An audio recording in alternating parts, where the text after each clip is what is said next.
ये लो जल्दी रखो। क्या मम्मा रोज लेट कर देते हो? सॉरी बेटा, अब से नहीं होगा। चलो बाय बाय बाय बाय मम्मा बाय। बाय। क्या कविता, तू भी ना रोज 20-20 मिनट लेट आती है और यहाँ नाश्ते और डब्बे के लिए सबका तांडव शुरू हो जाता है। अब मैं भी क्या करूँ ना दीदी, ये बस है ना, ये रोज देर से आती है, इसलिए मैं भी लेट हो जाती हूँ। तू ना ये रोज रोज का एक ही बहाना बनाना छोड़ दे, बस रोज रोज लेट नहीं होती है। रीटा, मैं चलता हूँ। अरे बिना नाश्ता किए कहाँ चलती है? एक सेकंड रुकिए। अरे ऐसे कैसे जा रहे हैं? अरे रीटा, मैं पहले ही बहुत लेट हो गया, मुझे 10:30 तक पूना पहुंचना है। 10:30 बजे सप्लायर को टाइम दे रखा है, आज बहुत कुछ सेटल करना है, फिर रात को घर भी तो वापस आना है। इतना सब कुछ बिना नाश्ता किए करेंगे? जाके हाथ धोइए, मैं 2 मिनट में नाश्ता लगा रही हूँ। अरे रीटा सुनो तो सुनो। चाय। अरे बाबा आराम से खाओ, इतनी भी क्या जल्दी है? रीटू, तुम सिर्फ वनीता और महेश की मम्मा नहीं हो, मेरी भी मम्मा हो, बल्कि दादी माँ हो। अरे आज वो कविता लेट आई, वरना आपका डब्बा पैक करा के आपको पहले ही दे देती। अरे बाबा, पुणे जा रहा हूँ, जंगल में नहीं जा रहा हूँ, और वो भी पुणे में बुलचंदानी के यहाँ। देखना कितना शानदार लंच करवाएगा बुलचंदानी। हाँ हाँ, बुलचंदानी का लंच शानदार, और हमारे यहाँ तो कुछ बनता ही नहीं है। अच्छा बताओ, डिनर में क्या बना रही हो? शाही मुर्ग बिरयानी, और खोपोली से बड़ा पाव खा के बिल्कुल मत आना। अच्छा बाबा, नहीं आऊंगा बस। लो, शरद का फोन है, पक्का वड़ा पाव के बारे में पूछेगा। हाँ शरद। अरे नहीं भाई, वड़ा पाव का प्रोग्राम कैंसिल, हाई कमांड का ऑर्डर है कि डिनर घर पर ही होगा। ठीक है यार। अच्छा सुन मुकेश, खोपोली से वड़ा पाव नहीं, लेकिन कम से कम लोनावाला से चिक्की जरूर लेकर आना। भैया हमारी हाई कमांड सुनीता जी का फरमान है। हाँ ले आऊंगा। अच्छा सुन, रीटा डिनर में आज शाही मुर्ग बिरयानी बना रही है, तो सुनीता और बच्चों को लेकर यहीं पर आ जाना, डिनर एक साथ करेंगे। सॉरी यार, ये नहीं हो पाएगा।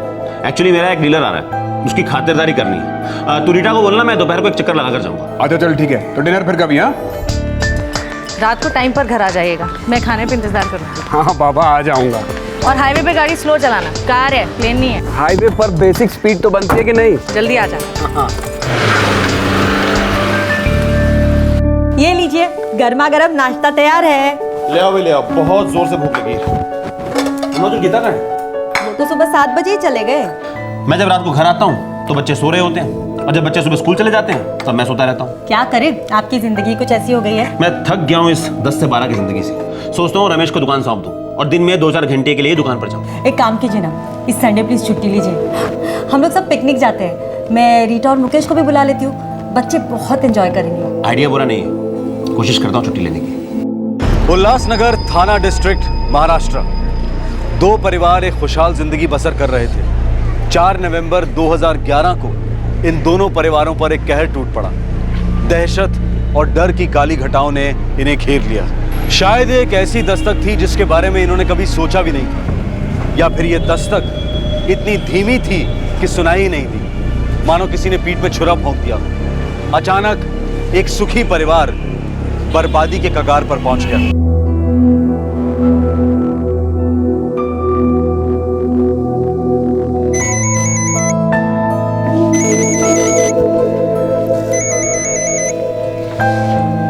हेलो कविता, मैं विजयनगर जा रही हूँ सत्संग के लिए, शाम को 7:30 बजे तक आऊँगी। वनीता और महेश को बिना नाश्ता खिलाए खेलने मत जाने देना। ठीक है दीदी। अच्छा दीदी, मैं भी 6:30 बजे तक चली जाऊंगी। ठीक है। अच्छा सुन, मैं अपनी चाबी अपने साथ ले जा रही हूँ, वनीता को बोलना एक चाबी अपने साथ रख। ठीक है।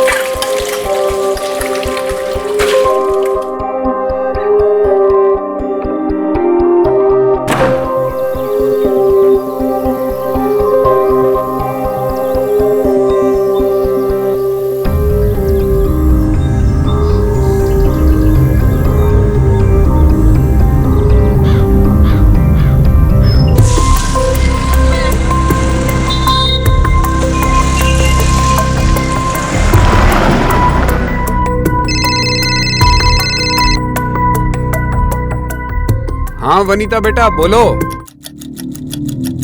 पापा, मम्मी घर पे नहीं है। कहाँ गई है? कविता आंटी ने कहा था कि मम्मी सत्संग के लिए गई है, 7:30 तक लौटेंगी।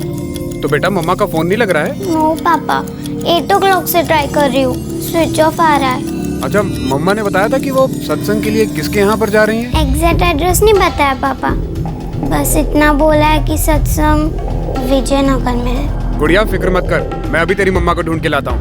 ओके?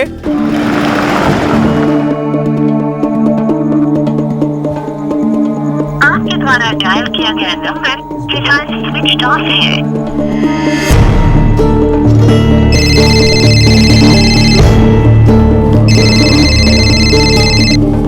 हेलो, हाँ मुकेश, पहुंच गए घर? नहीं, बस पहुंचने ही वाला हूँ। शरद, थोड़ी टेंशन हो गई है। टेंशन?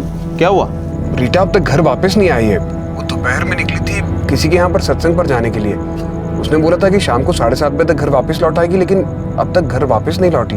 उसका फोन भी स्विच ऑफ आ रहा है। बस इतना मालूम है कि वो विजयनगर में किसी के यहाँ पर सत्संग पर गई है।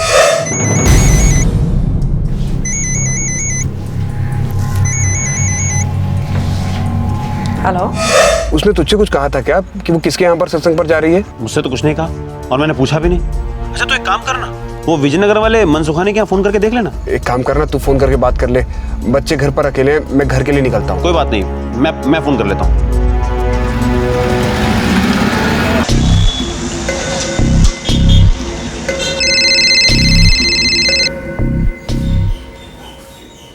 हेलो। हेलो, रंजना जी, शरद मनसुखानी बोल रहा हूँ। जी शरद जी, क्या बात है? रंजना जी, आपके यहाँ सत्संग था ना आज? वो मुकेश की वाइफ रीटा आई होंगी वहाँ। नहीं तो शरद जी, ना ही मेरे यहाँ आज कोई सत्संग था और ना ही रीटा यहाँ आई थी। अच्छा, चलिए कोई बात नहीं। क्या बात है शरद भाई, सब ठीक तो है? हाँ, सब ठीक है। मैं फोन करता हूँ जी आपको दोबारा। ओके जी, bye bye.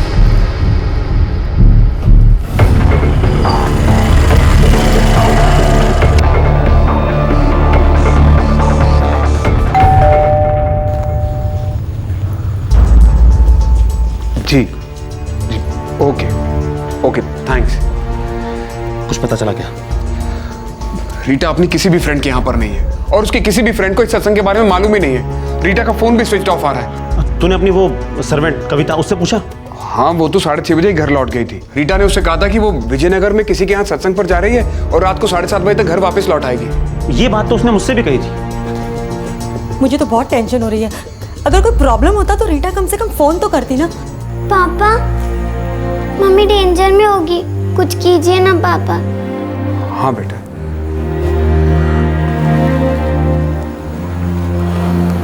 Housewife Rita Walecha, Ulhasnagar के बिजनेसमैन मुकेश वलेचा की पत्नी और 2 बच्चों की मां एक दिन अचानक घर नहीं लौटी। बताया जा रहा था कि वो पड़ोस में किसी सत्संग में गई थी, लेकिन रीटा के परिवार वाले पता ही नहीं लगा पाए कि आखिरकार वो सत्संग किसके घर में था।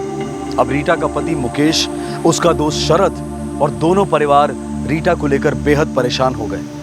उन्हें डर था कि जरूर कुछ बुरा हुआ है। खतरे की दस्तक गूंज रही थी।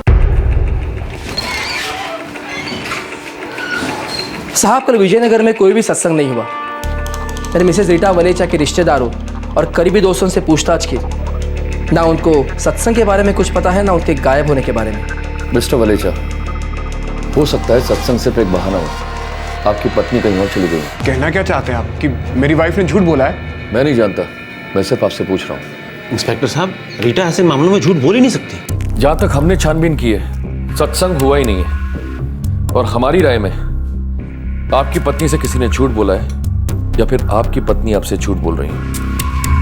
वैसे आपकी मिसेस का नंबर हमने मोबाइल कंपनी को भेज दिया है। कल सुबह तक सेल की लोकेशन और कॉल डिटेल्स सब हमारे पास होंगी। तब तक सिर्फ हम इंतजार कर सकते हैं। तो तब तक कुछ नहीं होगा? हम एक टीम को इलाके के सभी हॉस्पिटल्स में भेज सकते हैं।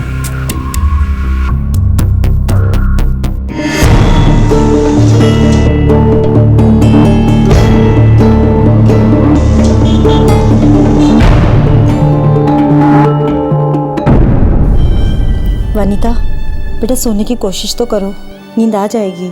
कैसे सो सकूंगी सुनीता आंटी? मम्मा को लेकर बहुत टेंशन हो रही है। बेटा टेंशन नहीं लेते, मम्मा कहीं नहीं गई है, आ जाएंगी मम्मा। बेटा यार शरद, मेरी समझ में कुछ नहीं आ रहा है। या मुकेश, ऐसा भी तो हो सकता है कि रीटा सत्संग के लिए उल्लासनगर नहीं कहीं और गई हो। मतलब नौकरानी ने कुछ गलत सुना। हाँ, हो सकता है, पर उसे वहां से वापस तो लौटना चाहिए था ना। इतनी रात हो गई है, एक कॉल तक नहीं किया। माना कि उसका फोन बिगड़ गया होगा, पर वो किसी और के फोन से कॉल तो कर सकती थी। मैं तुझे डराना नहीं चाहता हूँ, लेकिन हो सकता है कि रीटा किसी सीरियस लफड़े में फंस गई हो। क्या हो सकता है शरद? कुछ ऐसा जिसके बारे में हम सोच भी नहीं सकते।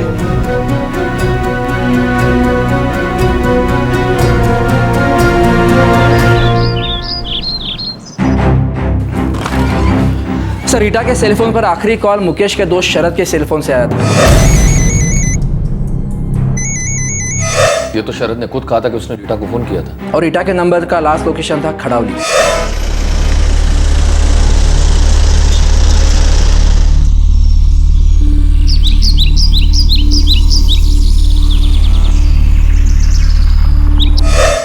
खड़ौली यहाँ से 25 किलोमीटर दूर है। और फोन खड़ौली में ही स्विच ऑफ दिखा रहा है। एग्जैक्ट लोकेशन क्या है?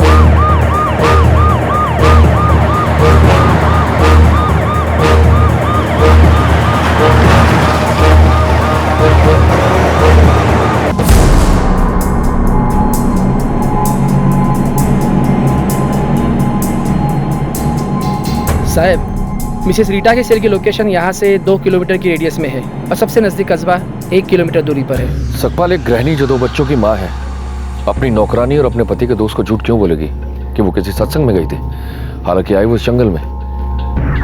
क्या इरादा हो सकता है? इरादा तो गलत ही लगता है साहब।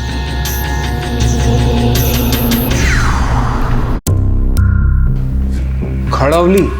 जी हाँ, खड़ौली, वो भी जंगलों के बीचों बीच। मेरी पत्नी खड़ौली वो भी जंगलों के बीच में क्यों जाएगी इंस्पेक्टर? हम भी वही पता लगाने की कोशिश कर रहे हैं। इंस्पेक्टर साहब, आपको कहीं कोई गलतफहमी तो नहीं है? मिस्टर दिनेश, सेलफोन टावर से आई हुई इंफॉर्मेशन आज तक कभी गलत नहीं हुई। आपको पक्का याद है कि रीटा जी ने आपको फ़ोन पर सत्संग ही कहा था, कुछ और तो नहीं कहा था ना? इंस्पेक्टर साहब, जब उसने अपनी नौकरानी कविता से यही बात कही है तो मुझसे कुछ और क्यों कहेगी? कहीं आप लोग ये तो नहीं सोच रहे कि मैं झूठ बोल रहा हूँ? तो आपने रीटा को फोन क्यों किया था? इंस्पेक्टर साहब, मैं और मुकेश 20 साल से दोस्त हैं, फैमिली फ्रेंड्स हैं, रिश्तेदारों से भी बढ़कर। मुकेश जब भी आउट ऑफ टाउन जाता है मैं रीटा को फ़ोन करता हूँ, बच्चों को भी फ़ोन करता हूँ, उनका हालचाल पूछने के लिए, उनको सिक्योर फील कराने के लिए। कहीं आप लोग मुझ पर शक तो नहीं कर रहे? हम किसी पर शक नहीं कर रहे, पर हाँ, हमें एक बात का शक जरूर है कि रीटा सत्संग में गई नहीं। आपकी पत्नी आपसे कुछ छुपा रही थी। कोई ऐसी बात है जो आपने हमें नहीं बताई हो? आप घुमा फिरा कर क्या कहना चाह रहे हैं इंस्पेक्टर? आपकी पत्नी को किसी तरीके का स्ट्रेस था, कोई बात उन्हें खाई जा रही थी। Bye bye bye. मैं खाने पे इंतजार कर रहा हूँ। हाँ बाबा, आ जाऊंगा। चलो। जल्दी आ जाना। नहीं तो हमारे बीच सब कुछ नॉर्मल था। जिस दिन आप पूना के लिए निकले, क्या वो डिस्टर्ब थे? हमारी एक हैप्पी फैमिली है इंस्पेक्टर। आपकी पत्नी को कोई ना कोई परेशानी जरूर थी और शायद इसलिए वो बाहर किसी से मिलने गई और उनके साथ कुछ किया गया। क्या किया गया? किडनैपिंग। आप कुछ भी बोल रहे हैं इंस्पेक्टर। कोई रीटा को किडनैप क्यों करेगा? और अगर किडनैप किया होता तो फिर फिरौती की मांग क्यों नहीं आई अब तक? हमें भी अजीब लग रहा है, कोई भी कॉल नहीं आई फिरौती के लिए अभी तक। हम तहकीकात कर रहे हैं और इस केस की तह तक जाएंगे, क्योंकि हमें मालूम है कुछ ना कुछ है जो अटपटा है। 2 दिन बीत चुके थे और रीटा वलेचा की कोई खबर नहीं थी। ऐसा लग रहा था कि मानो रीटा हवा हो गई थी। उसके पति और उसके बच्चों के लिए ये बेहद मुश्किल घड़ी थी। वो लोग शॉक में थे और एक्सेप्ट ही नहीं कर पा रहे थे कि रीटा उनकी जिंदगी से एकदम गायब हो गई थी। लो बेटा, तुम्हारा टिफिन आ गया। बेटा वनीता, महेश, तुम लोगों की मम्मी बहुत जल्दी आएगी। मैंने कल ही पूजा करवाई थी, जरूर आएगी। वनीता, महेश, बेटा बुरा वक्त हर एक की जिंदगी में आता है, पर ऐसे बुरे वक्त में हमें बहादुर बनना है, मम्मी की तरह। मम्मी अभी जिस भी हाल में वो बहादुरी से सामना कर रही होगी। पर पापा, मम्मी कहाँ है? कहाँ गई है वो? और क्यों गई है? पापा, मम्मी हमें छोड़कर क्यों चली गई? नहीं बेटा, मम्मी हमें छोड़ के नहीं गई है। मम्मी किसी मुश्किल में है, पर पता नहीं क्यों मम्मी हमें बता नहीं रही है। आ जाएगी बेटा, आ जाएगी। चलो स्कूल जाओ। हाँ,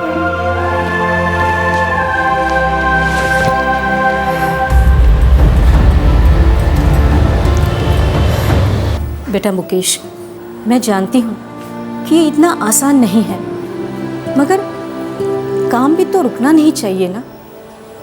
जिंदगी जीने के लिए होती है और उसे जीना भी बहुत जरूरी है ना बेटा।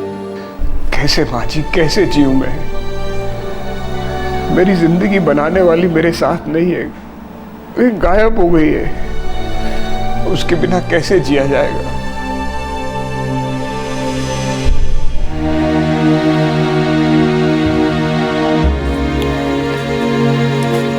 यार शरद, सब कुछ ब्लैंक सा लग रहा है यार। अभी 2 दिन हुए और ऐसा लगता है जैसे सालों बीत गए। यार मैं तो रीटा के बारे में सोच रहा हूँ, पता नहीं कहाँ होगी, किस हाल में होगी, और हम लोग उसके लिए कुछ नहीं कर पा रहे। पता नहीं रीटा को कौन सी बात सता रही थी। अरे तो उसे अकेले फेस करने की क्या जरूरत थी? मुझे तो ऐसा लग रहा है जैसे मुझ में ही कोई खामी है। लोग तो तरह तरह की बातें बना रहे हैं। उनका कहना है कि मुझे छोड़ के भाग गई किसी दूसरे के साथ। लोगों का तो काम ही है बोलना, जिसे जो बकवास करनी है करने दे, पर तू कुछ मत सोच। अरे बेटा तुझसे और बच्चों से बहुत प्यार करती है यार, वो तुम दोनों को छोड़कर जा ही नहीं सकती।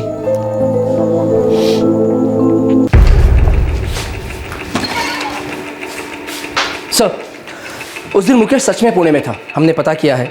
वो अपने बिजनेस के सिलसिले में गया था। इसका मतलब है मुकेश की तरफ से कोई गड़बड़ नहीं हुई शायद। मुकेश और रीटा एक दूसरे से काफी खुश थे, सारे मोहल्ले वाले यही कह रहे हैं। और वो शरद?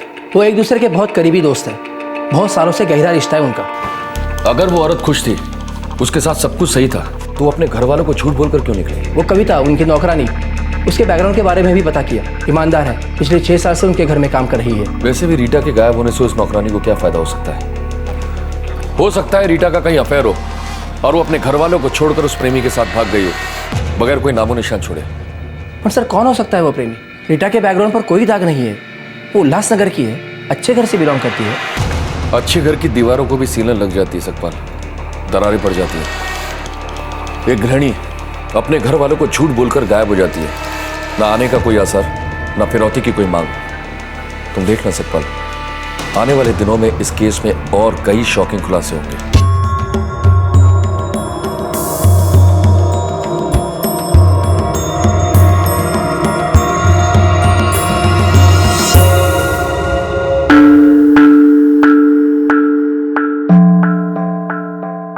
आप इस पर्ची पर रीटा का बर्थ डेट लिख दीजिए।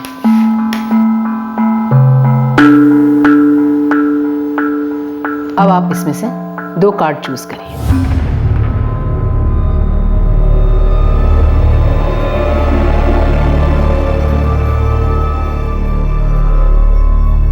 आपकी बीवी आपके पास बहुत जल्द लौट आएगी। कहाँ से लौट आएगी मैम?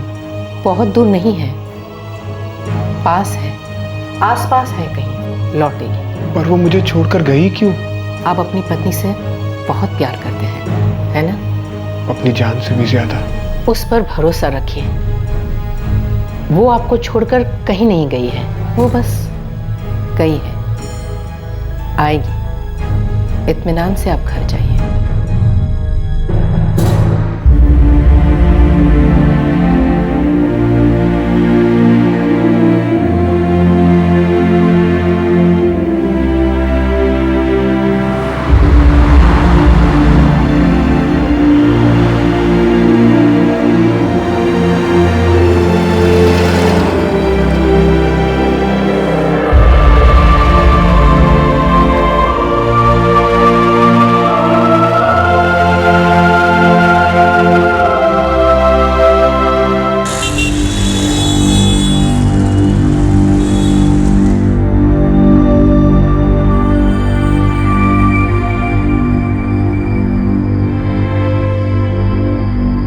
यार शरद, आज 3 महीने हो गए, ना ही हम लोग कुछ कर पाए, ना ही पुलिस कुछ कर पाई है।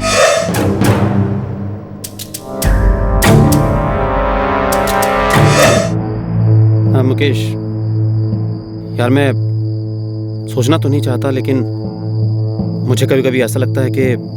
क्या लगता है तुझे? शायद रीटा वाकई में कुछ छुपा रही थी, कोई राज, कोई मजबूरी जो उसने तुझे कभी ना बताई हो, इसीलिए शायद बगैर बताए चली गई।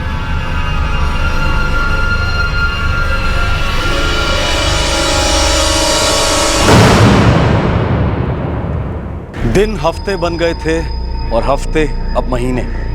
पूरे 4 महीने बीत चुके थे जब नवंबर 2011 में रीटा वलेचा ने अपना घर छोड़ा था। अब फरवरी 2012 आ गया था, लेकिन किसी की कुछ समझ में नहीं आ रहा था कि रीटा ने अपने 2 छोटे बच्चों और एक प्यार करने वाले पति को क्यों छोड़ दिया था। पुलिस अपनी तरफ से भी इस केस के डेड एंड पर पहुंच गई थी और फिर अचानक पुलिस के हाथ एक सुराग लगा जिसने इस केस का पहला पन्ना पलटा।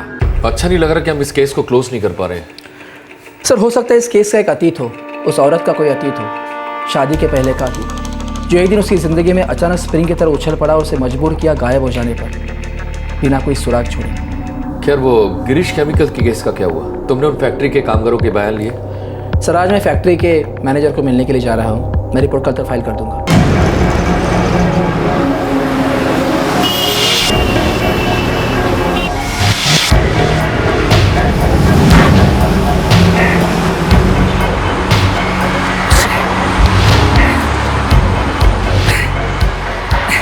सर लगता है स्टार्टर में प्रॉब्लम है।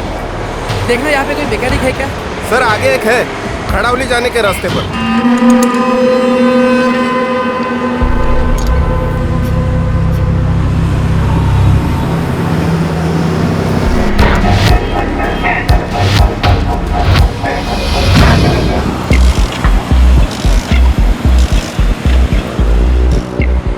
साहब लगता है स्टार्टर प्लग में करंट नहीं आ रहा है। ठीक है, जो भी है जल्दी से ठीक कर लो।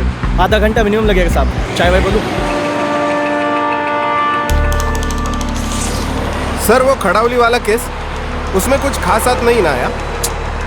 बिल्कुल जीरो गोविंद। उस औरत के सेल का लोकेशन इधर खड़ावली जंगल में दिखा रहा था और उसके पति को कोई आइडिया ही नहीं था कि उसकी पत्नी इधर खड़ावली क्यों आई थी। सर क्या वो औरत अपने पति को छोड़कर गई होगी? लगता तो ऐसा ही है गोविंद। अब 4 महीने हो गए, उस औरत की कोई खबर नहीं हुई। लगता है वो औरत यहाँ खड़ावली में किसी से मिलने के लिए आई हो और यहीं से गायब। जंगल में मंगल हो गया सर। कोई खड़ावली का लफड़ा है क्या साहब? हाँ, एक औरत यहीं से छू हो गई। क्यों, तुम भी शामिल थे क्या? बस क्या साहब, अपन तो छोटा मोटा मैकेनिक है साहब। अगर लफड़ेबाजी करनी होती तो इधर काहे को सड़ता गैरेज में। अपन को बस लगा साहब, आप लोगों ने 4 महीने पहले की बात बोली ना और बोला यहाँ से एक औरत गुल होगी, इसलिए अपन को कुछ याद आया साहब। क्या याद आया? साहब एक बहुत अजीब वाक़यात हुआ अपने साथ। रीटा वलेचा का केस लगभग क्लोज किया गया था। इस केस पर काम कर रहे 2 पुलिस अधिकारी खड़ावली किसी और केस के संदर्भ में गए थे। खड़ावली के रास्ते पर उनकी मोटरसाइकिल खराब हो गई और पास के एक मैकेनिक ने उनकी वो बातें सुन ली जो वो रीटा वलेचा केस के बारे में कर रहे थे। उस मैकेनिक के बयान से पुलिस को अपना पहला ब्रेक थ्रू मिला। पूरे 4 महीने बाद रीटा वलेचा के केस ने सबके पैरों तले जमीन खिसका दी। साहब अभी गई नवंबर की बात है, जब मैं अपने काम में था तब एक आदमी आया मेरे पास। ए सुन, गाड़ी स्टार्ट नहीं हो रही है, कुछ प्रॉब्लम है, देख सकता है क्या? कौन सी गाड़ी है सेठ? मारुति इको है। अपन तो बाइक का मैकेनिक है साहब, 4 पहिए की गाड़ी पर कभी हाथ साफ नहीं किया। गाड़ी स्टार्ट नहीं हो रही है, पास ही में है, चलकर देख ले। लेके जाऊंगा और वापस छोड़ भी दूंगा, पैसे भी अच्छे दूंगा। ट्राई करता हूँ साहब, पर पूरे 500 लूँगा। चल दिए, जल्दी कर। चला चलो।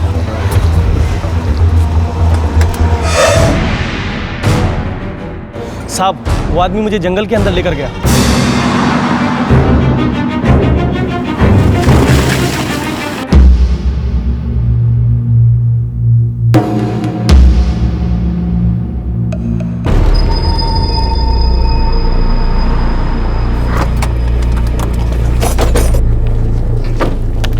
ये रही कार, देख क्या कर सकता है।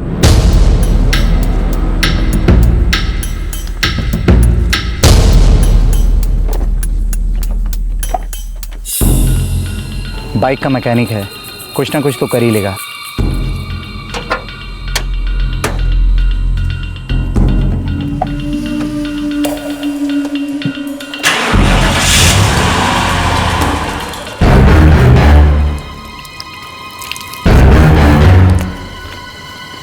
हो गया?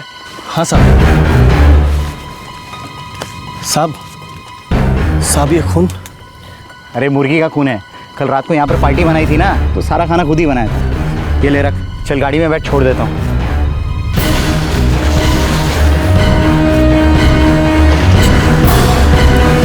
साहब अपन को तो फुल टू डाउट था कि वो झूठ बोल रहा था। वो मुर्गी का खून कैसे हो सकता है साहब? ना ही आसपास वहाँ कोई हड्डी थी और ना ही मुर्गी के पंख। ये पक्का गए नवंबर की बात है, 2011। नवंबर तो पक्का था साहब, पर तारीख याद नहीं। पर हाँ, गाड़ी का नंबर याद रहा साहब मेरे को। पता नहीं क्यों, पढ़ा और याद रख लिया। क्या है वो नंबर? MH04 FC 5678। सकपाल, हमें इस मैकेनिक की बातों को सीरियसली लेना चाहिए। ओए सर, रीटा के सेलफोन का लास्ट लोकेशन था खड़ौली के जंगल में, वो भी नवंबर में। क्या ये मैकेनिक जानता है उसे कौन ले गया था? वो चेहरे से जानता है, नाम से नहीं, पर कहता है देखेगा तो पहचान लेगा। और उन दोनों को भी, जो जंगल में सफ़ेद मारुति इको के पास थे।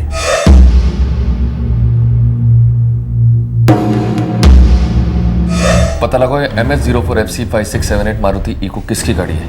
रजिस्ट्रेशन थाने का ही है।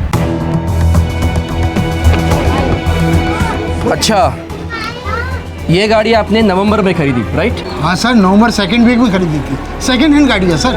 किससे खरीदी? सर ऐसा क्यों पूछ रहे हैं, कुछ लफड़ा पड़ा है क्या सर? किससे खरीदी?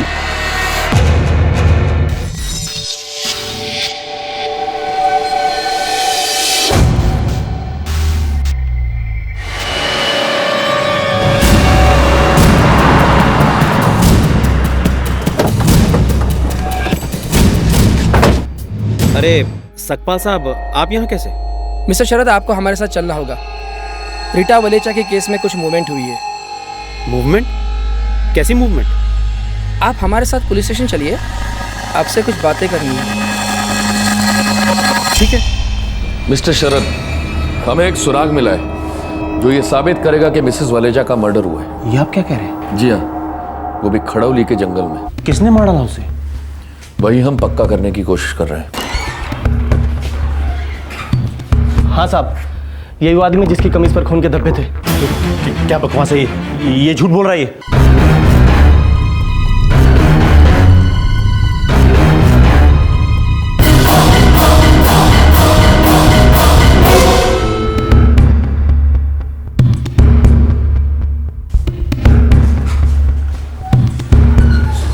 मिस्टर शरद, हमारे पास गवाह है जिसने आपको खड़ौली के जंगल में देखा था और उसने आपको। बकवास है, ये आदमी बकवास कर रहा है, मनगढ़ंत बातें बना रहा है। तो आप बताएंगे, रीटा वलेजा के गायब होने के 2 दिन बाद ही आपने मारुति इको अपनी क्यों बेची? वो तो मैं बहुत अरसे से बेचने की सोच रहा था। नवंबर में जब हमारे पास ये केस आया था, तब हमें पति पत्नी के बीच अनबन का शक था, तो हमने पति के फोन रिकॉर्ड चेक कराए, लेकिन आपके फोन रिकॉर्ड चेक कराने रह गए थे। अगर आपके फोन रिकॉर्ड चेक करते ना, तो आज आप जेल में होते मिस्टर शरद।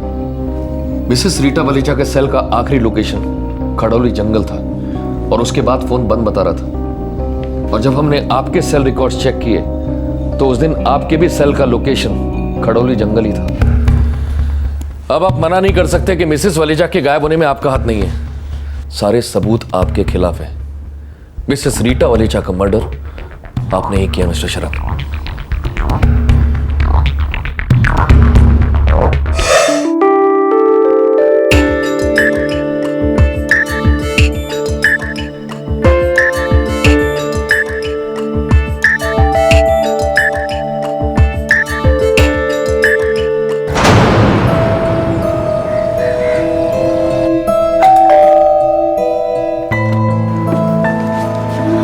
अरे आप हाय रीटा। आइए ना।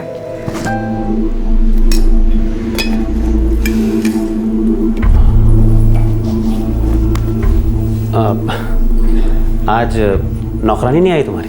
नहीं, वो आज छुट्टी पर है।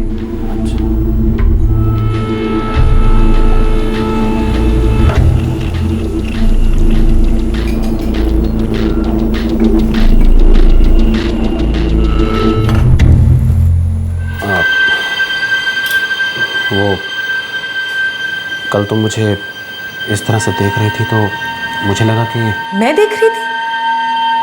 कहना क्या चाहते हैं आप? सॉरी रीटा, मेरा वो मतलब नहीं था। तो क्या मतलब था आपका शरद? आई एम सॉरी, मैं चलता हूँ।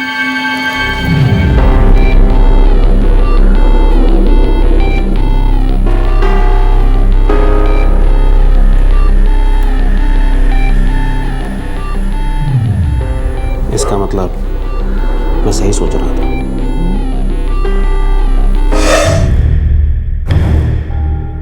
तुम्हारे सबसे अच्छे दोस्त के पीठ पीछे उसकी पत्नी के साथ तुम्हारा अफेयर चल रहा था। कितने सालों से?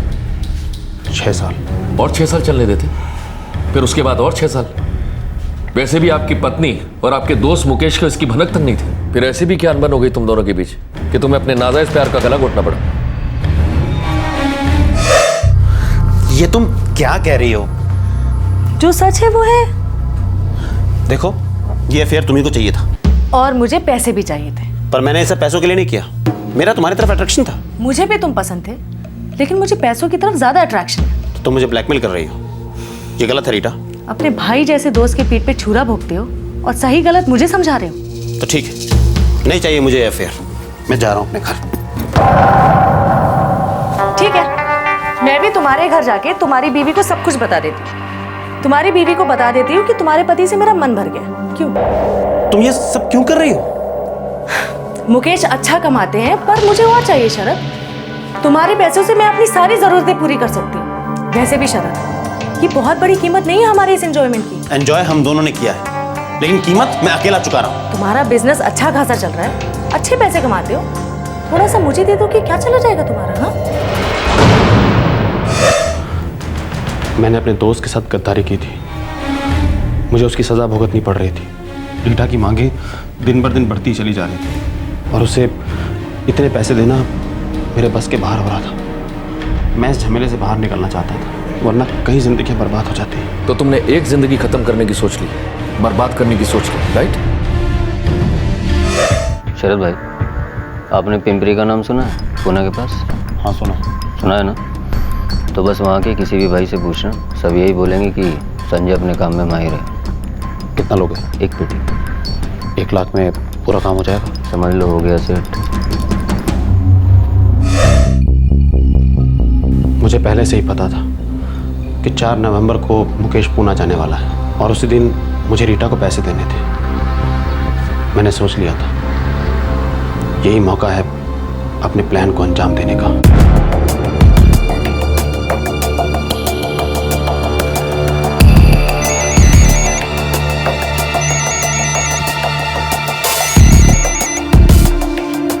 हेलो।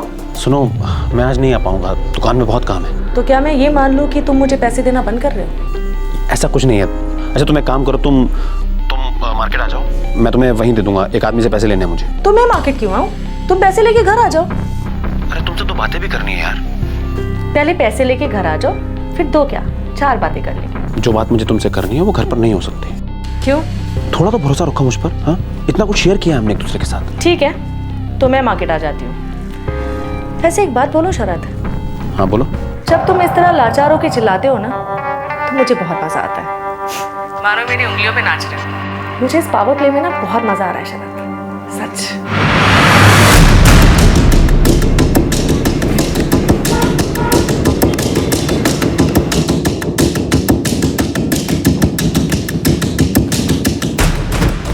ये आदमी कौन है? इसी से तो पैसे लेकर देने, अभी देता हूँ। तो अभी क्या अभी दे दो। मेरे बच्चे घर पर इंतजार कर रहे हैं। मैं नौकरानी को बोल कर आई हूँ कि मैं विजयनगर जा रही हूँ सत्संग के लिए। मैं और लेट नहीं हो सकती शरद। मैडम, पैसे अभी मेरे पास कैश में नहीं है, बस थोड़ा सा आगे इंतज़ार कर रहे हैं। आप 5 मिनट इंतज़ार कर लो ना सर।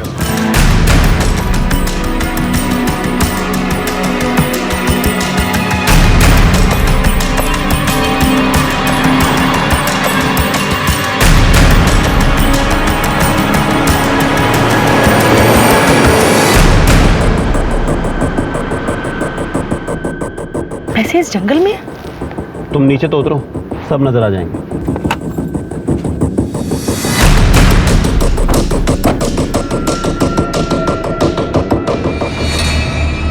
गेम खेल रहे हो, वो भी मेरे साथ शरद। आज से पहले तुम बैटिंग कर रही थी और मैं फील्डिंग, अब उल्टा होगा।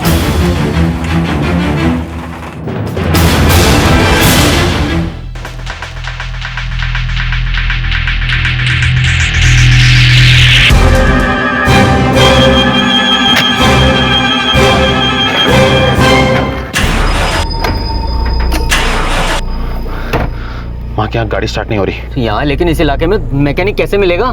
मुझे नहीं मालूम।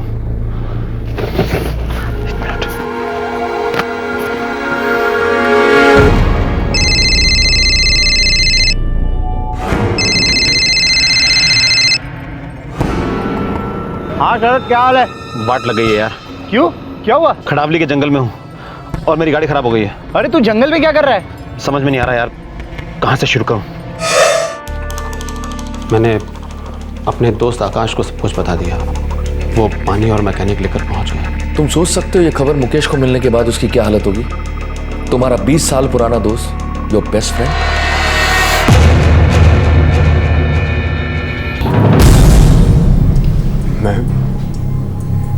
मैं नहीं मानता। हिम्मत कीजिए मुकेश जी, ये सच है।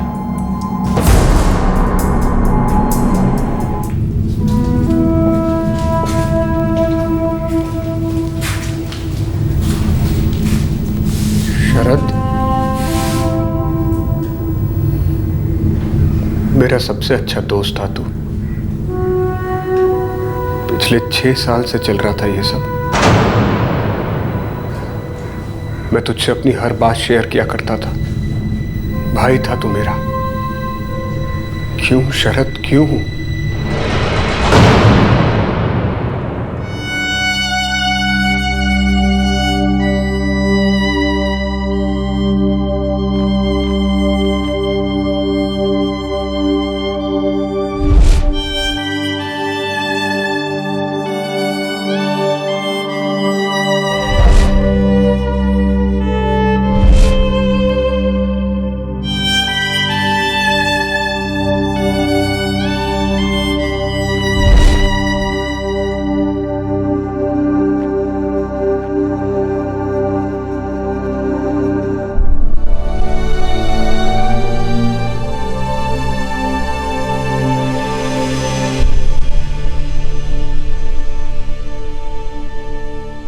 रीटा के जेवर जो शरद और संजय ने उसकी डेड बॉडी से निकाले थे, वो उल्लासनगर के ही एक जौहरी के यहां से बरामद हुए।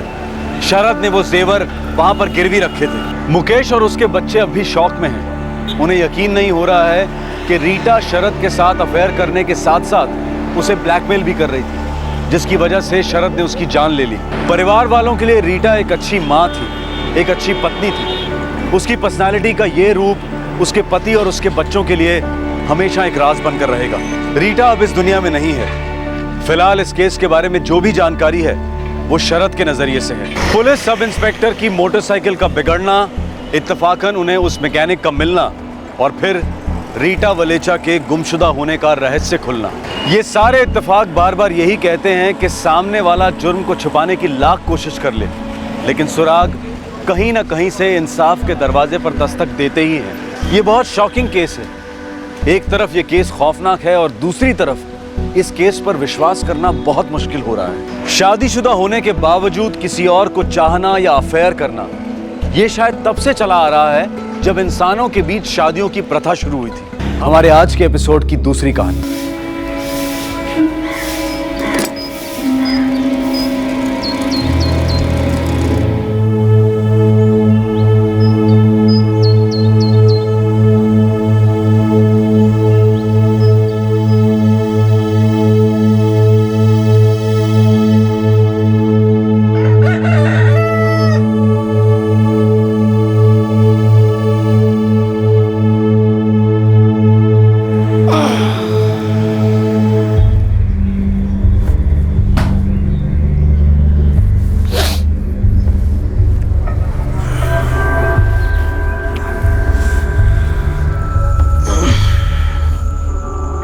कविता, सकाळी सकाळी यार।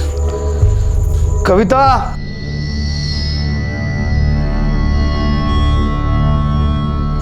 सकाळी सकाळी। कविता, ए कविता, कविता दरवाजा उघड ना। तू क्या कर रही है अंदर? कविता दरवाजा खोल, हाँ या ना तो बोल। कविता, कविता, बाबा, काय झाला? आई काय तुम्हारी? आई? एक मिनट है बेटा। कविता,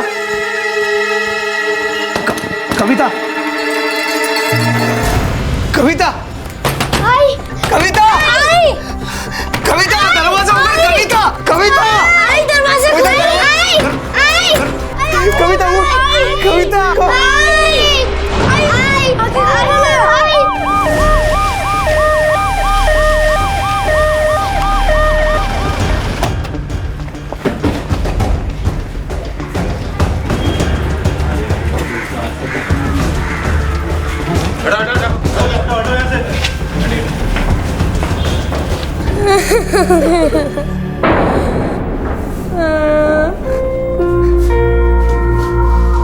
कब हुआ?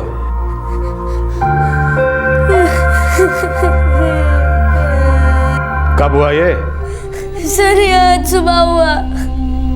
पापा आई को खोज रहे थे, फिर हमें आई कमरे में मिली लटकते हुए। सर नाम कविता है और गर्दन के निशान को देखकर लगता है कि पास पड़े दुपट्टे का इस्तेमाल हुआ है। बच्चा बता रहा है कि अंदर के कमरे में मिली लटकती हुई। अब ये सुसाइड है या कुछ और पता लगाना होगा। सर पोस्टमार्टम के लिए भेज दूं? ठीक है भेज दो, और पूछताछ के लिए हस्बैंड को लेकर चलो। पता लगाओ फैमिली में और कौन है, कोई रिश्तेदार। बच्चों की देखभाल के लिए कोई ना कोई तो होना चाहिए। माँ गुजर गई है इनकी। Right sir.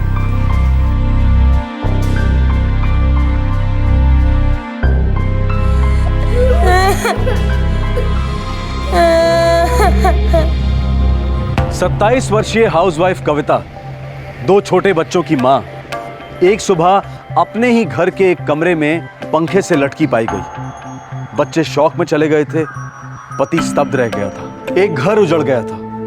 घर को घर बनाने वाली गृहिणी हमेशा के लिए घर को छोड़कर चली गई थी। क्यों? क्या यह आत्महत्या थी या फिर दाल में कुछ काला था? कारण जो भी हो, पुलिस को इस क्यों का जवाब ढूंढना था। उस दस्तक को पहचानना था जो कविता की मौत दे गई थी। और जाहिर सी बात है कि सबसे पहला शक था कविता के पति गिरीश पर। तुम्हारे खामोश रहने से तुम्हारे छोटे छोटे बच्चों की बात बोलनी पड़ेगी गिरीश। वो जा चुकी है और हमें पता लगाना है क्यों। क्या उसने अपनी जान ली? क्या तुमने उसे सुसाइड करने के लिए मजबूर किया, या फिर तुमने ही उसकी हत्या कर डाली? तुम्हारी पत्नी कविता के साथ क्या हुआ था गिरीश? जवाब दो। आपका दामाद हमारी कस्टडी में है, पर मुंह नहीं खोल रहा, पूरी तरह से खामोश। ऐसी खामोशी या तो कोई शातिर अपराधी अपनाता है या फिर पूरी तरह से टूटा हुआ इंसान। पवन, तुम लड़की के भाई हो, हमें बताओ कि दोनों के बीच कैसा रिश्ता था? कोई सॉलिड टेंशन जिससे निकलने के लिए कविता ने सुसाइड का रास्ता चुना? सर वो गिरीश के साथ बहुत खुश थी, कम से कम हमें तो ऐसा ही लगा था। इंस्पेक्टर साहब, हम इस शादी के खिलाफ थे, लेकिन पोते रवि का मुंह देखा तो हमने उन्हें अपना लिया। भागकर शादी की थी दोनों ने? लव था उनका, अब उसके सामने कोई क्या कर सकता है?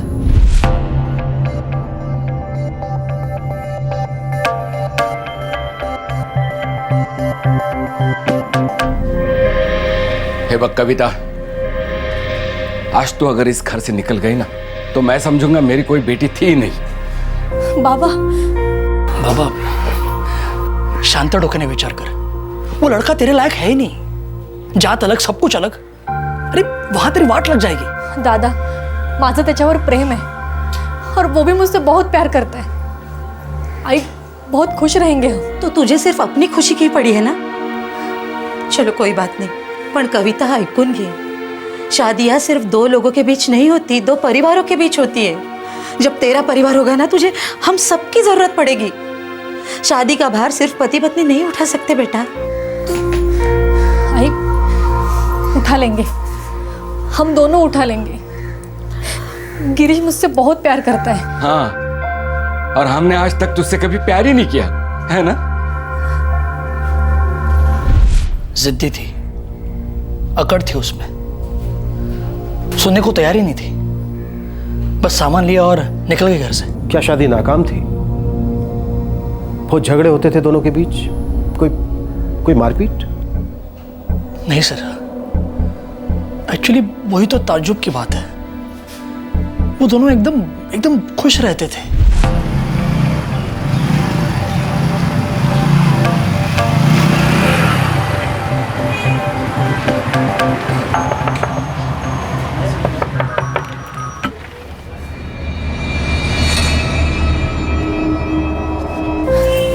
असं का बोलतोस दादा? शादी हो गई है मेरी, अब दोबारा सोचने का सवाल ही पैदा नहीं होता। बस आगे का सोचना चाहती हूँ मैं। देख पवन, मैं एक मामूली आदमी हूँ, एक ड्राइवर हूँ। मैं मानता हूँ कि मैं ज़्यादा नहीं कमाता, लेकिन इतना कमा लेता हूं कि अपनी बीवी को, अपनी फैमिली को खुश रख सकूं।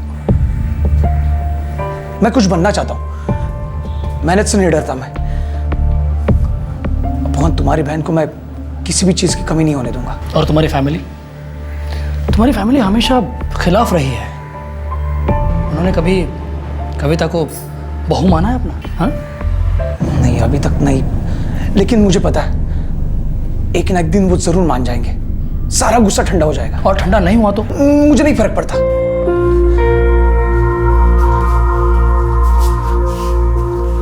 और मैं वादा करता हूं, मैं कविता का साथ कभी नहीं छोड़ूंगा।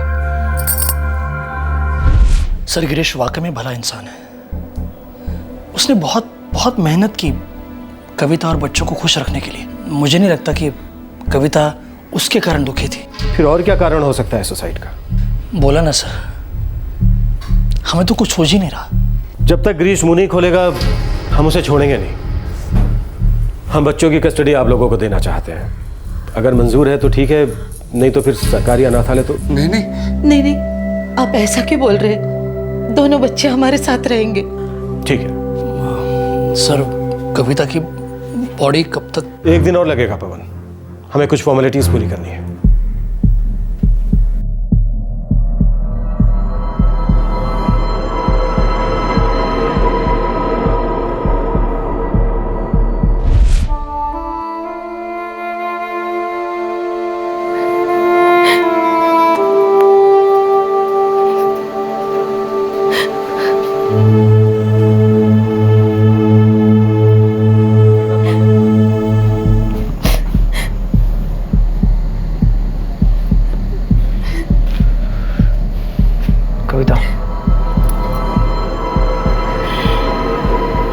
चल झोपायला, रात बहुत हो चुकी है। मुझे नहीं सोना है और मुझे बात भी नहीं करनी। प्लीज मुझे कुछ टाइम के लिए अकेला छोड़ दो।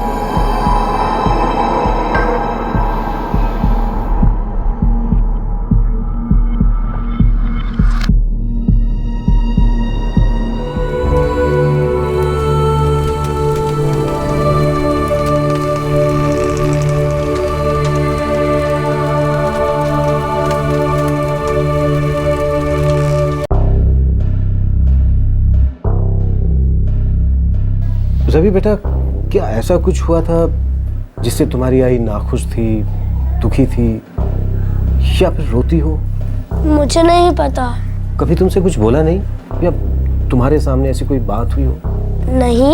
आई के जाने के पहली रात को कुछ ऐसा हुआ था जिससे तुम्हारी आई को बुरा लगा हो, गुस्सा आया हो, कुछ भी?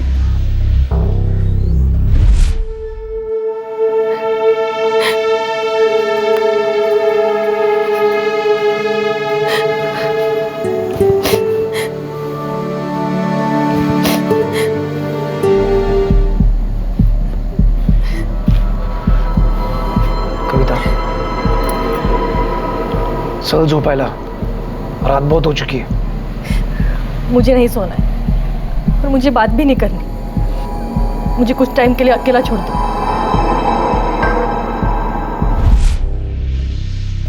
बेटा, आई रो क्यों रही थी?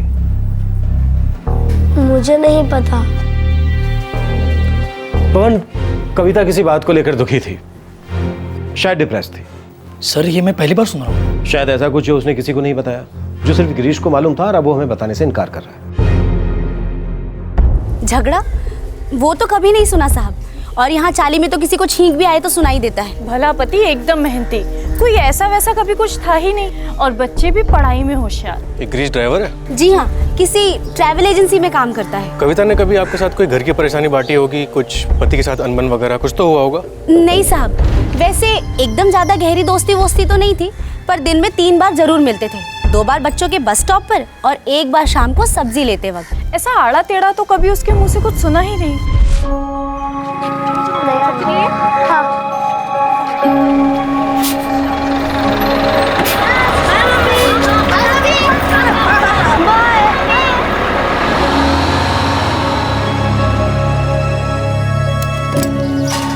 काय तरी स्काई ग, ये एसजी इंटरनेशनल स्कूल है या क्या है? लेकिन सुषमा वहाँ बच्चों को ना इंटरनेशनल बनाते हैं, ये फड़फड़ अंग्रेजी और हर चीज़ में ना टिप टॉप। हाँ रे हेमा, मैंने भी एजे इंटरनेशनल के बारे में बहुत अच्छा सुना है। एडमिशन थोड़ा मुश्किल है, पर एक बार बच्चा उस स्कूल में गया ना तो भविष्य की चिंता नहीं। अरे बच्चों की भविष्य की चिंता तो हर किसी को होती है। अभी कोई अपना खून बेच के लाएगा क्या इतने पैसे? ऐसे में तो हमारा भविष्य कुछ होगा ही नहीं। अरे सुषमा, बच्चों का भविष्य जैसे भी हो पैसे बचाकर बच्चों को ऐसे ही स्कूल में डालना चाहिए। तो तू क्या रवि को डाल रही है वहाँ एसजे इंटरनेशनल? हाँ, सपना है मेरा, लेकिन देखना पड़ेगा। गिरीश हाँ कह दे बस।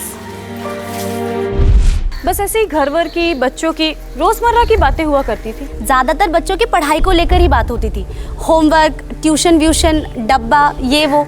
लेकिन गिरीश के खिलाफ कभी कुछ नहीं बोलती थी साहब। दरअसल साहब पिछले 1 साल से ना गिरीश ज़्यादा करके मुंबई के बाहर ही रहता था, और कविता ने भी एक कपड़ा बनाने की फैक्ट्री में नौकरी कर ली थी। दोनों जी तोड़ मेहनत कर रहे थे साहब। ऐसे में काय का झगड़ा वगड़ा साहब? वैसे ये गिरीश कौन सी एजेंसी में ड्राइवर था, क्या नाम बताया आपने? आकाश टूर एंड ट्रेवल्स, यहीं पास में ही उनका ऑफिस है।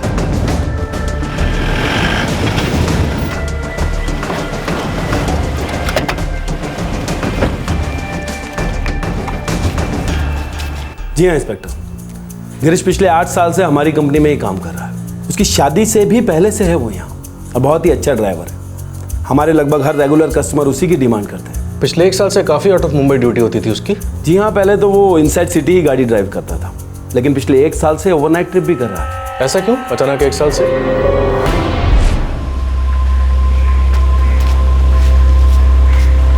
गणपति बप्पा मोरिया।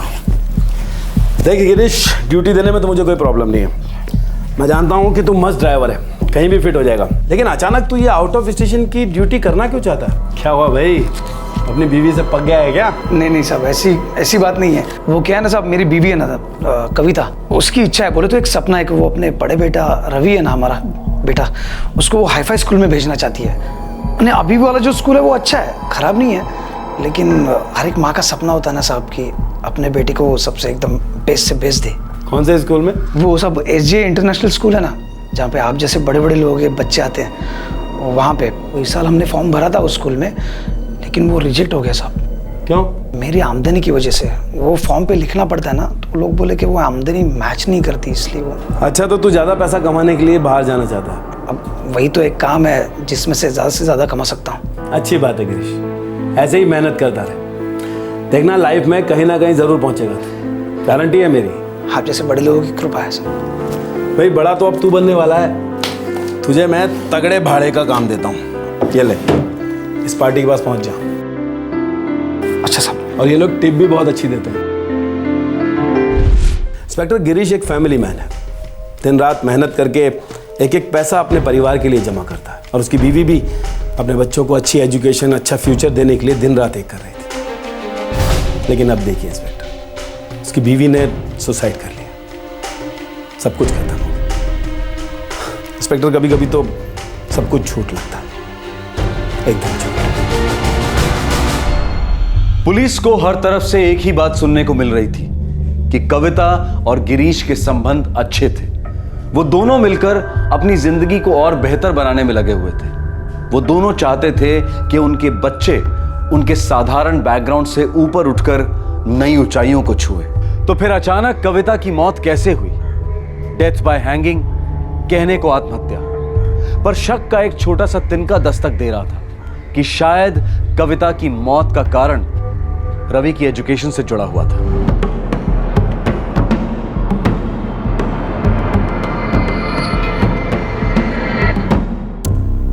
सर दोबारा कोशिश की, लेकिन मुंह पे ताला लगा के बैठा है गिरीश। सभी लोग सिर्फ अच्छी बातें कर रहे हैं इसके बारे में, इसके और कविता के रिश्ते के बारे में भी गुणगान हो रहा है। फिर साला ये सुसाइड वाला एंगल कहाँ से आता है? सर हो सकता है स्कूल के एडमिशन को लेके कुछ हुआ, उस औरत की जान अटकी थी एसजे इंटरनेशनल में। क्या कहते हो? एक बार बात करें इन एसजे इंटरनेशनल वालों से। सर पिछले साल कविता और गिरीश के बेटे रवि का एप्लीकेशन फॉर्म रिजेक्ट हुआ था, लेकिन इस साल उसको एडमिशन मिल गया था। और कविता के पड़ोसन सुषमा, उसकी बेटी भी उसी स्कूल में एडमिट हुई थी, लेकिन रवि ने ज्वाइन नहीं किया। अब ये पता नहीं क्यों।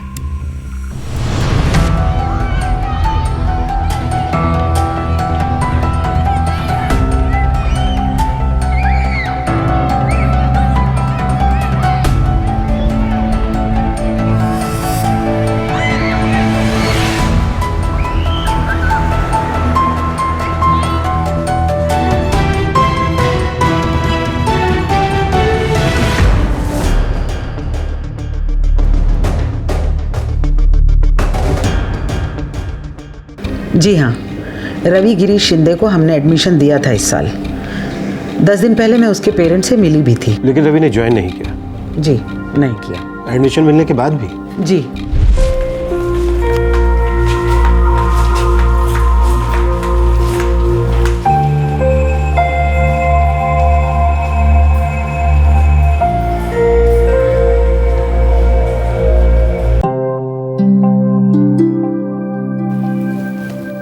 रवि, तुम्हारा फर्स्ट स्टैंडर्ड का रिजल्ट एक्सीलेंट है।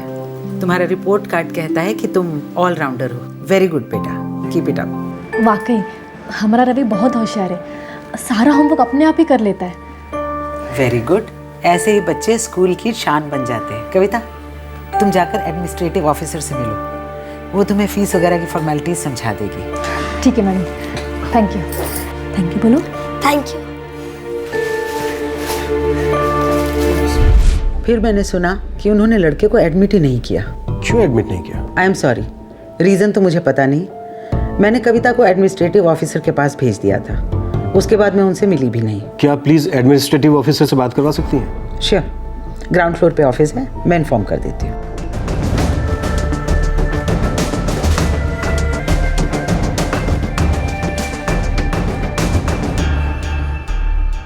जी हाँ ऑफिसर, रवि शिंदे के पेरेंट्स आए थे यहाँ पर फॉर्म भरने के लिए और फीस पे करने के लिए। पर उन्होंने रवि को दाखिल नहीं किया? जी हाँ, दाखिल नहीं किया। आपको ये 2 फॉर्म भरने होंगे और ये शीट फीस स्ट्रक्चर की है। फॉर्म भरने से पहले पढ़ लीजिएगा। धन्यवाद। वो लौटे नहीं? नहीं लौटे, लेकिन 10 मिनट बाद लौटे। मैडम बोलिए, कुछ मदद चाहिए फॉर्म्स भरने में? हाँ, बैठिए। ये जो नीचे 45,000 लिखा है वो? राइट, 45,000। वो मतलब पूरे साल की फी है वो? नहीं, एडमिशन फीस है। देखिए, हर महीने की फीस 9,000 है, जिसे आप क्वार्टरली, हाफ ईयरली या एक ही बार में पूरा पे कर सकते हैं। वो बस का अलग से है? जी हाँ, स्कूल बस की फीस अलग है, 1500 मंथली। आपको एक बस नंबर अलॉट किया जाएगा और जो बस आपके घर के पास से गुजरती होगी वही रवि की स्कूल बस होगी। उसके अलावा 5,000 रुपये स्टडी मटेरियल के। 5,000? जी हाँ, हमारा करिकुलम यूनिक है ना, इसलिए। यूनिक मतलब? हम बच्चों के हर एक लेसन के नोट्स देते हैं, वर्कशीट्स देते हैं। काफ़ी अलग है हमारा सिस्टम।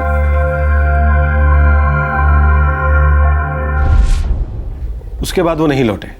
जी हाँ, नहीं लौटे। मुझे लगता है कि वो लोग फीस अफोर्ड नहीं कर पाए। ग्रीश ने पिछले साल भी अप्लाई किया था ना रवि के एडमिशन के लिए? मेरे पास उसका प्रूफ नहीं है, लेकिन हाँ, उन्होंने मुझसे कहा था कि उन्होंने पिछले साल भी फॉर्म भरा था। शायद प्री सिलेक्शन में ये फॉर्म रिजेक्ट किया गया होगा। प्रदीप। जी मैडम। तुमने मुझसे कहा था ना कि रवि शिंदे के फादर गिरीश ने पिछले साल 2011 में भी फॉर्म भरा था? Yes madam.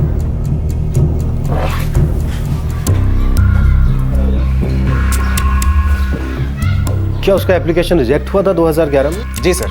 क्यों? सर, वो एप्लीकेशन फॉर्म कैटेगरी की रिक्वायरमेंट पूरी नहीं कर पा रहा था, इसके लिए वो रिजेक्ट हो गया।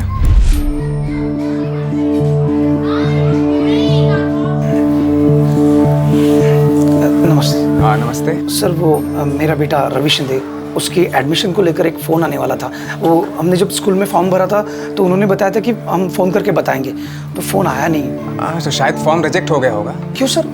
मेरा रवि तो होशियार है एकदम। तो कोई और कारण होगा। और मैं जान सकता हूँ? मैं चेक करके बताता हूँ।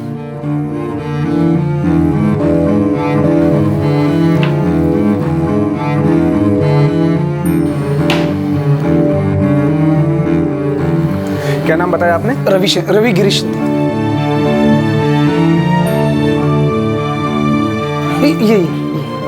ये बेटा।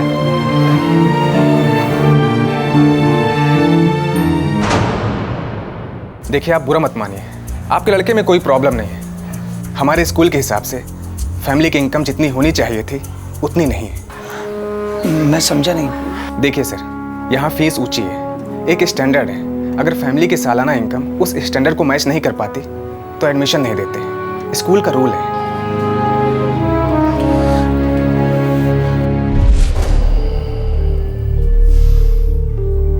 Thank you.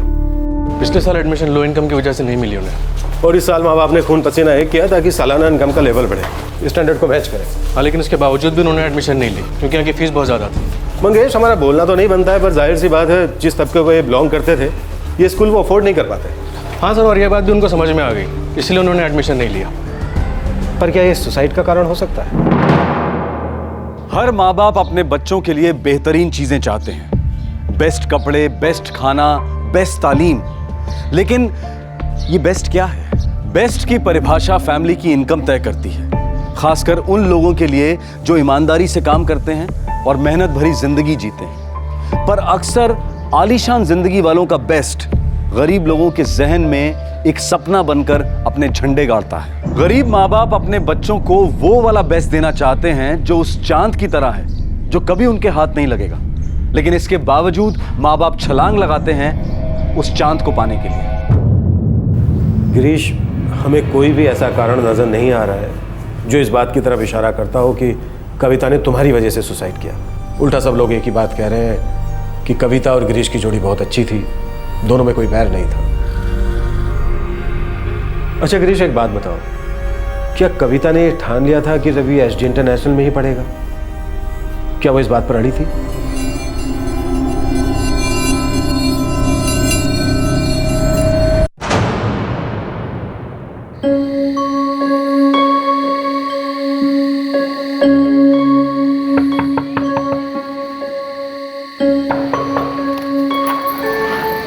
आला तुम्ही?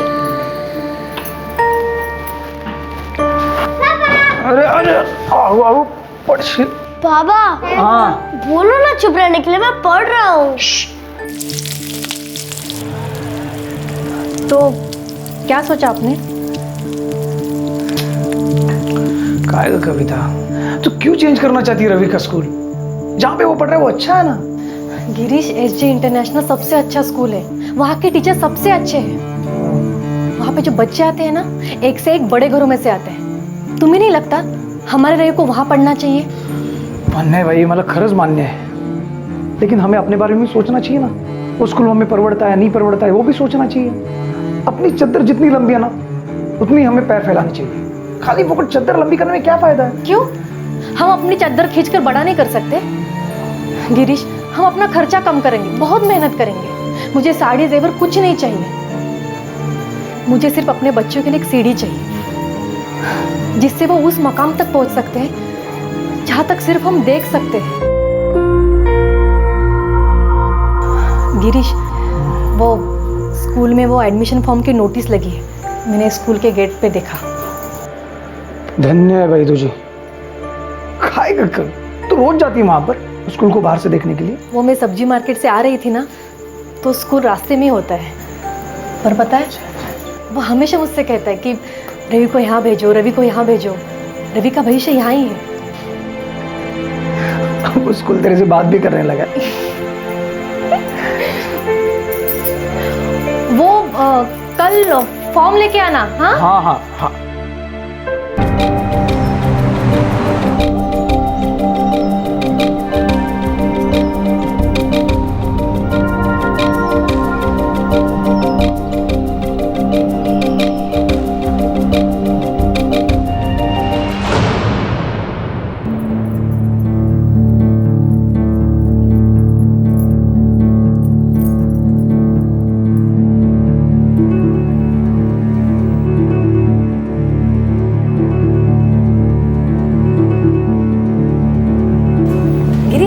फैमिली इनकम कितना लिखूं?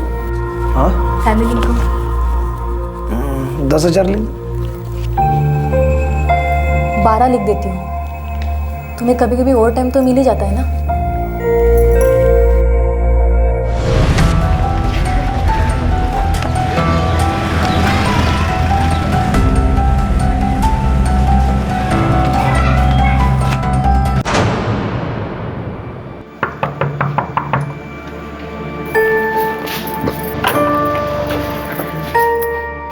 स्कूल उन्होंने कॉल किया? नहीं केला। नाही केला? अरे अजून कसा नाही केला? 1 हफ्ता हो गया, एडमिशन अभी खत्म हो गए होंगे। अरे उन्होंने बोला है कॉल करेंगे करके। आप कल जाकर चेक करके क्यों नहीं आते? अरे क्या चेक करना, उन्होंने बोला है ना कॉल करेंगे करके। तू भी कविता ना क्या? तो नहीं ना? नहीं गिरीश, मुझे कोई भी रिस्क नहीं लेना है। आप कल ही जाइए स्कूल और पता करके आइए कि उन्होंने कॉल क्यों नहीं किया।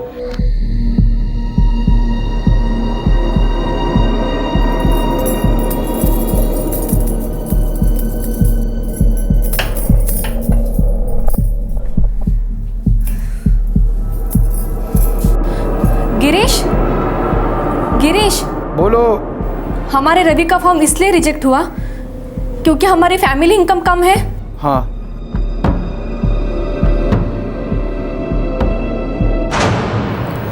कविता, वो स्कूल अपने बस की बात नहीं है, नहीं परवड़ेगा हमें। चलो कोई बात नहीं, स्कूल वालों ने समझा दिया। मतलब जब तक हमारी आमदनी बढ़ेगी नहीं तब तक हम अपने बच्चों को अच्छी शिक्षा नहीं दे सकते, ऐसा ही है ना? ऐसा ही है कविता, अपनी आमदनी बढ़ कर कितनी बढ़ सकती है? अरे मामूली ड्राइवर हूं मैं, कोई ऑफिसर बिजनेस वाला नहीं हूं। सुन, वैसा स्कूल वैसी जिंदगी अपने लिए नहीं है कविता, और होगी भी नहीं। जब तक हम वैसे बनने की इच्छा नहीं रखेंगे ना, और इच्छा पूरी करने की कोशिश नहीं करेंगे ना, होगी भी नहीं। काय म्हणायचंय तुला? गिरीश, हमारी आमदनी बढ़ानी होगी। कैसे? मैं नौकरी कर लूंगी, तुम भी अपनी सेठ को बोल दो कि ज्यादा काम दे, आमदनी बढ़ानी है। गिरीश, हम हाथ पैर मारेंगे, बच्चों के लिए सब कुछ करेंगे। कविता, अपना रवि जिस स्कूल में पढ़ रहा है ना अभी, वहीं पढ़कर वो आगे जा सकता है। अरे होशियार है अपना बच्चा। इसीलिए उसे वैसे स्कूल में होना चाहिए। और देखना गिरीश, रवि उसी स्कूल में जाएगा, हमारे सारे सपने पूरे होंगे। अरे वो सुषमा अपनी बेटी को उस स्कूल में डाल रही है, तो हम क्यों नहीं? आपस में प्यार करने वाला एक पति पत्नी का जोड़ा, बच्चों से बेहद प्रेम करने वाला एक जोड़ा, बच्चों के भविष्य के बारे में गहरी चिंता करने वाला जोड़ा। पर मां की महत्वाकांक्षा आमदनी की असलियत से बड़ी थी। उसका समझदार पति, बच्चों से उतना ही प्रेम करने वाला पिता, यह जानता था कि जो उनके पास था वो बुरा नहीं था, और जो उसकी पत्नी चाहती थी वो उनकी ताकत के बाहर था। लेकिन फिर भी गिरीश और कविता उस पहाड़ को चढ़ने निकल पड़े जिसकी चोटी पर उनके सपनों का चांद था।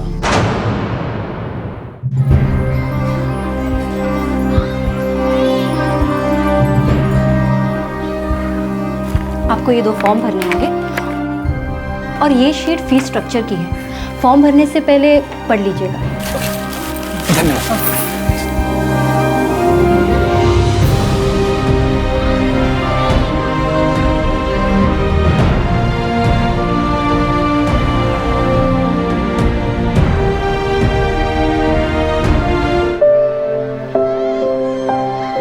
गिरीश, देखो ना रवि कितना खुश लग रहा है।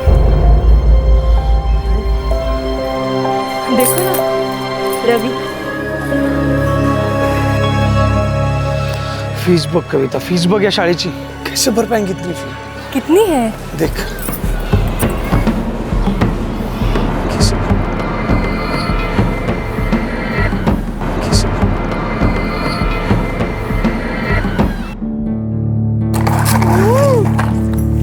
रवि दादा, आज का स्कूल कैसा था?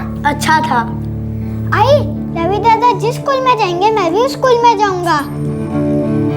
अरे अभी तू नर्सरी में है, पहले ABCD तो सीख लेना थे। क्यों, उस स्कूल में ABCD नहीं सिखाते?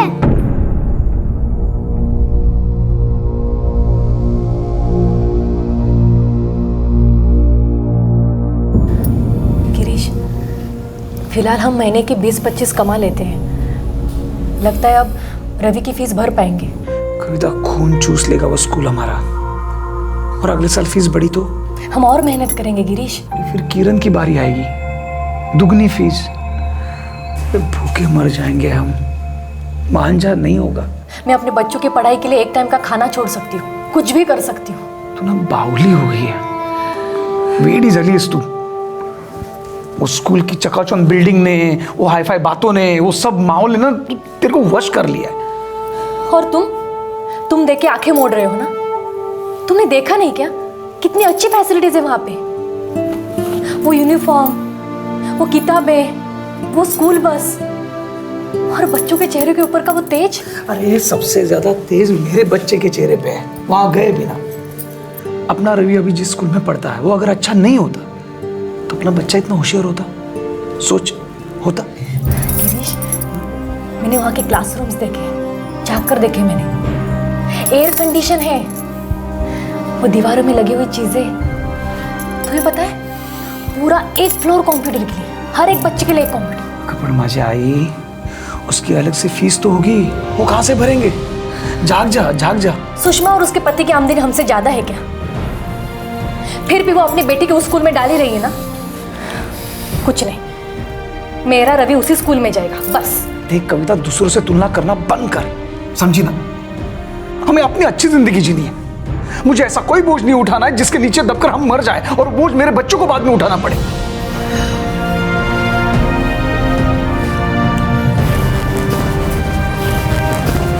समझ जा, समझ जा। अरे अभी जो है वो अच्छा है। अपनी आधी जिंदगी पिस जाएगी ये स्कूल के खर्चे के नीचे। भूखे भूखे मर जाएंगे हम लोग। अरे अपने बच्चों के साथ अच्छा ही होगा। उनको खुशी रखना है तो दूसरे तरीके से रखेंगे। उनको जो चाहिए वो सब देंगे। बस ये एक स्कूल की बात, ये स्कूल का खर्चा हम नहीं परवड़ेगा। मतलब अपना रवि उस स्कूल में नहीं जाएगा? नहीं जाएगा। हाँ, मैं बुरा हूं ना तो ठीक है, मैं हूं बुरा। समझदारी से काम ले। अब सो जा, बच्चों को कल स्कूल जाना है।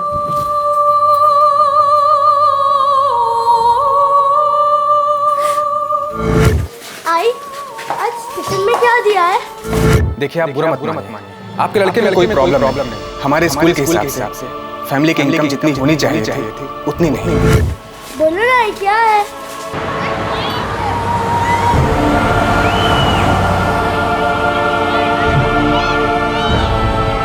फीस बुक कविता, फीस बुक या शायद कविता खून चूस लेगा वो स्कूल हमारा। मतलब अपना रवि उस स्कूल में नहीं जाएगा।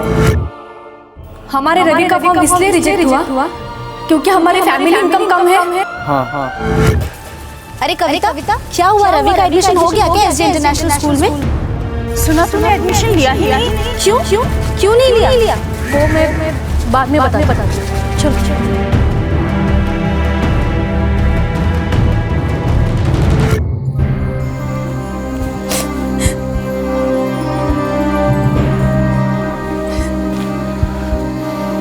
कविता, सो जो पहला, रात बहुत हो चुकी है। मुझे नहीं सोना, मुझे बात भी नहीं करनी। प्लीज मुझे कुछ टाइम के लिए अकेला छोड़ दो।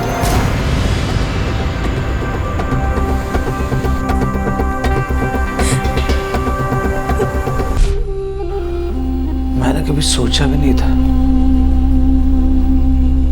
कि मेरी बीवी, मेरी कविता ऐसा कदम उठाए।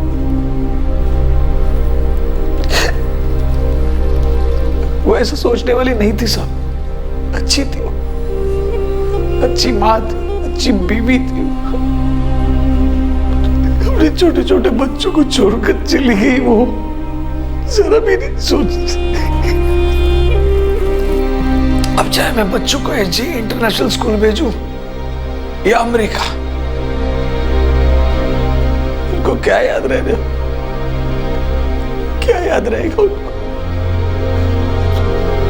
फांसी पे लटकती हुई अपनी मां।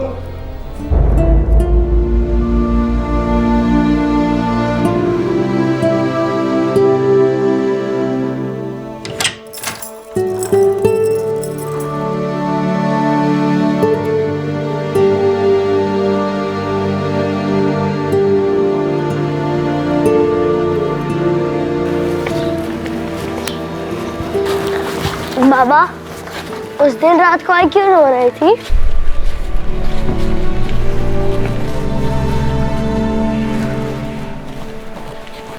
गिरीश और कविता का बड़ा बेटा रवि अब गिरीश के साथ रहता है और छोटे बेटे किरण की देखभाल कविता के माँ बाप कर रहे हैं। दोनों बच्चे अपनी माँ को खोने के सदमे से धीरे धीरे बाहर निकल रहे हैं, पर गिरीश शायद जिंदगी भर उस क्यों का जवाब ढूंढता रहेगा। एक माँ का अपने बच्चों के लिए बेस्ट चाहना कभी गलत नहीं हो सकता, लेकिन उस चाहत को पूरा करने में अपनी जिंदगी दांव पर लगा देना, यह शायद सही नहीं है। उसी तरह से महंगी चीज अफोर्ड ना कर पाने पर सस्ती चीज से अपनी इच्छा पूरी करना कॉम्प्रोमाइज नहीं, समझदारी है। बेहद दुख की बात है कि एक माँ को अपने बच्चे के लिए अच्छी तालीम के सपने देखने पड़े, जबकि वो तालीम उस बच्चे को हक से मिलनी चाहिए थी। माना कि कविता ने एक्सट्रीम कदम उठाया, लेकिन कविता की ये निराशा, ये फ्रस्ट्रेशन एक दस्तक है कि हमारे देश की बढ़ती इकोनॉमिक ग्रोथ के साथ साथ सामाजिक असमानता भी बढ़ रही है। और कविता की मौत आने वाले कल की एक झलक है। अच्छा स्कूल क्या है? मोटी फीस, शानदार इमारत, बड़े प्लेग्राउंड्स, एयर कंडीशन क्लासरूम वगैरह वगैरह, क्या ये सब मापदंड हैं अच्छे स्कूल का? बेशक ये सारी सुविधाएं स्कूल को बच्चे के लिए और उससे ज्यादा माँ बाप के लिए बेहद आकर्षित बनाती हैं, पर सवाल ये उठता है कि ऐसी सुविधाएं बाकी के स्कूल्स में क्यों नहीं है? क्या अच्छी तालीम एक ऑप्शनल चीज है? जिस तरह से मिलिट्री देश को बाहरी आक्रमण से बचाती है, उसी तरह से कंपलसरी और एक समान फ्री एजुकेशन देश को अंदर से मजबूत बनाती है। एजुकेशन को बिजनेस समझना देश की सुरक्षा और भविष्य दोनों को खतरे में डालने के बराबर है। आप किसी भी विकसित देश को देखिए, वहां आप एक बेहतरीन और फ्री पब्लिक एजुकेशन सिस्टम पाएंगे, जहां प्रधानमंत्री का बच्चा और उसके ड्राइवर का बच्चा एक ही स्कूल में पाए जाएंगे और उन्हें आगे बढ़ने का समान अवसर मिलेगा। अच्छी एजुकेशन कोई कीमती ड्रेस, फैंसी कार या 5 स्टार डिनर नहीं है। ये एक लाइफ सेविंग दवाई है जिस पर हर बच्चे का संवैधानिक अधिकार होना चाहिए। इस तरह के और भी एपिसोड देखने के लिए हमारे चैनल को सब्सक्राइब करें और बेल आइकन दबाना ना भूलें।